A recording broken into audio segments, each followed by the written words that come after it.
Hi everyone! Good evening! This is Manay Gina and welcome back sa aking YouTube channel. So guys, kung sinong mahilig sa mga ganitong content, showbiz updates, showbiz chika at kung ano-ano pa, please huwag kalimutang i-like, i-share at pakisubscribe ang aking YouTube channel.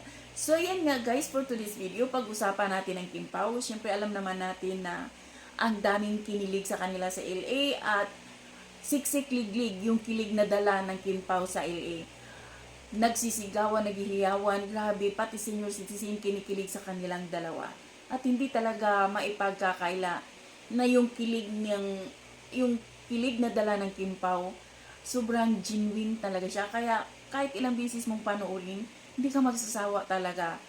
Ewan ko lang sa iba, pero ako kasi hindi talaga ako nagsasawa. Kahit ilang beses kong pinapanood, nakikisabay akong tumatawa, nakikisabay akong pinikilig.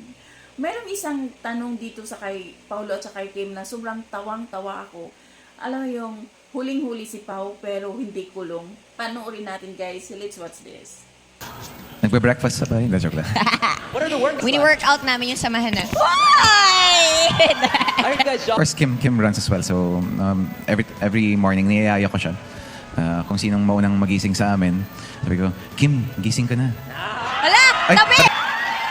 Mali pala, katok pala. Kim, gising ka na. Ganun pala yun.